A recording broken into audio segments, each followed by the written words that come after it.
Pernah nggak sih ngerasa semangat ibadah yang awalnya membara, tiba-tiba kok jadi berat banget ya, jadi melelahkan? Kalau pernah, tenang, Anda nggak sendirian. Ini fenomena yang umum banget, sering disebut juga kelelahan spiritual. Nah, di sini kita bakal coba bedah bareng-bareng apa sih yang sebenarnya terjadi. Iya kan? Aneh rasanya. Kenapa ya ibadah yang harusnya bikin jiwa kita tenang, kok malah jadi terasa kayak beban? Nah, ini nih pertanyaan kuncinya yang mau kita kupas tuntas.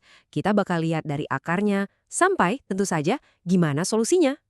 Oke, untuk ngejawab itu, hal pertama yang perlu kita pahami adalah perasaan ini tuh sebetulnya bagian dari sebuah siklus yang alami. Jadi ini bukan berarti iman kita hilang ya, sama sekali bukan. Anggap aja ini sebuah fase yang wajar dalam perjalanan spiritual kita. Dan ini memang udah dijelaskan kok dalam ajaran Islam. Istilah kuncinya di sini adalah futur. Kedengaran asing mungkin, tapi artinya simple. Futur itu secara bahasa artinya jadi diam setelah tadinya gerak, atau jadi lemah setelah berusaha keras. Nah, dalam konteks spiritual kita, ini bisa dibilang penyakit yang gejalanya macam-macam. Bisa mulai dari rasa males, suka nunda-nunda, sampai nauzubillah, puncaknya itu ninggalin ibadah sama sekali. Nah, yang menariknya nih, Rasulullah Shallallahu Alaihi Wasallam sendiri udah ngejelasin siklus ini. Beliau bilang, setiap amalan itu pasti punya masa syirrohnya. Tahu kan? Itu loh, masa-masa di mana kita lagi semangat-semangatnya, menggebu-gebu. Tapi setiap syirroh itu juga pasti bakal diikuti sama masa fatroh. Nah, fatroh ini adalah periode penurunannya, di mana semangat tadi mulai memudar. Jadi, pasang surut ini ya wajar banget. Tapi, tunggu dulu. Ada bedanya loh antara penurunan yang wajar sama kelelahan yang total, alias burnout. Nah, seringkali kelelahan spiritual yang parah ini akarnya justru dari salah paham. Salah paham tentang gimana sih cara ibadah yang seimbang itu. Nah, disinilah jebakannya. Dalam Islam, ini dikenal dengan istilah ghulu. Ghulu itu artinya berlebihan dalam beragama. Semangat yang gak dibarengin sama ilmu dan prinsip keseimbangan, wah itu bisa jadi bumerang. Bayangin aja kayak lilin yang apinya kegedean, dia bakal cepat banget habis kan? Nah, kayak gitu juga kita, bisa-bisa malah terbakar habis.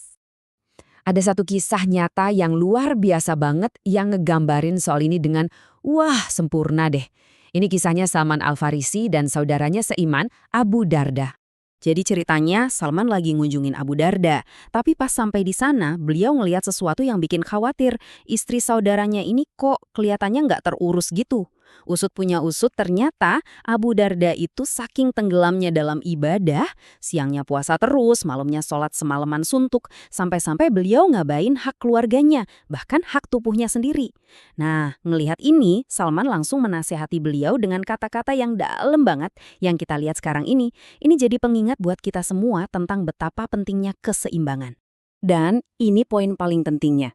Waktu cerita ini sampai ke telinga Rasulullah SAW, beliau langsung membenarkan Salman. Beliau bilang, Salman telah berkata benar.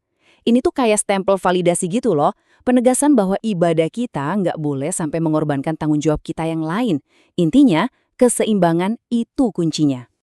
Oke, sekarang kita udah paham ya konsep dasarnya. Yuk kita bedah lebih dalam lagi, apa aja sih akar-akar permasalahannya? Nah, sumber yang kita rujuk ini mengidentifikasi ada 5 penyebab utama kenapa seseorang bisa ngalamin kelelahan spiritual yang parah. Coba kita lihat satu-satu. Yang pertama, sering remehin dosa-dosa kecil. Ini tuh kayak tetesan air, satu-satu emang gak berasa, tapi lama-lama bisa bikin banjir dan membebani hati. Kedua, yang tadi udah kita bahas, ghulu. Memaksakan diri berlebihan dalam ibadah sampai ngelewatin batas. Ketiga, ada yang namanya israf. Ini berlebihan dalam hal-hal yang sebenarnya boleh, kayak makan, tidur, atau hiburan. Tapi saking banyaknya sampai bikin hati jadi keras. Keempat, lingkungan pertemanan kita. Kalau kita bergaul sama orang-orang yang lalai, ya lama-lama kita bisa ketarik juga. Dan yang terakhir, terlalu sibuk sama urusan dunia, sampai kita lupa sama tujuan akhir kita, yaitu akhirat. Oke, itu tadi akar masalahnya. Sekarang kita masuk ke bagian yang paling penting. Gimana solusinya? Kabar baiknya adalah setiap penyakit itu pasti ada obatnya kan? Dan sumber kita ini menawarkan 5 obat atau 5 langkah praktis yang bisa kita coba untuk membangkitkan lagi semangat kita. Yuk kita lihat langkah-langkahnya. Nomor 1, paksakan diri. Yap, beneran. Kadang kita harus sedikit maksa, lawan rasa malas itu. Karena kadang kita cuma butuh dorongan awal aja buat mulai lagi. Kedua, cari motivasi. Coba deh baca-baca lagi tentang pahala dan keutamaan amalan-amalan baik, biar kita ingat lagi, oh iya ganjarannya luar biasa ya.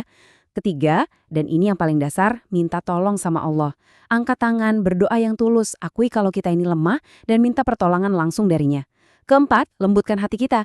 Caranya bisa dengan baca buku-buku atau dengerin kajian yang fokusnya ke penyucian jiwa. Dan kelima, basahi lisan. Maksudnya perbanyak zikir, istighfar, dan pujian kepada Allah secara konsisten. Untuk ngegambarin betapa kuatnya ibadah rutin, Nabi Muhammad SAW pernah ngasih analogi yang indah banget. Beliau bertanya, kalau ada sungai di depan rumah kita, terus kita mandi di situ 5 kali sehari, kira-kira masih ada kotoran nggak yang nempel di badan? Tentu nggak ada kan? Nah, kayak gitulah sholat 5 waktu. Dia membersihkan kita dari dosa-dosa dan menghidupkan lagi semangat kita. Bahkan ada loh doa spesifik yang diajarkan langsung oleh Rasulullah ke sahabat yang sangat beliau cintai, Mu'adz bin Jabal. Pesan beliau, jangan pernah tinggalkan doa ini di akhir setiap sholatmu. Ini benar-benar alat yang sangat powerful untuk kita memohon kekuatan dan bimbingan langsung dari Allah. Nah, dari semua solusi tadi, ada satu nasihat terakhir yang mungkin paling sederhana, tapi juga paling kuat. Ini bisa jadi titik awal buat siapapun yang lagi ngerasa capek banget. Jadi, pertanyaannya, kalau semua hal tadi rasanya masih berat, terus kita harus mulai dari mana dong?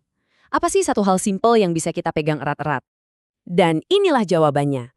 Dulu, ada seorang sahabat datang ke Nabi, dia bilang, "Ya Rasulullah, syariat Islam ini rasanya banyak banget buat saya." Nah, nasihat Nabi buat dia luar biasa sederhana.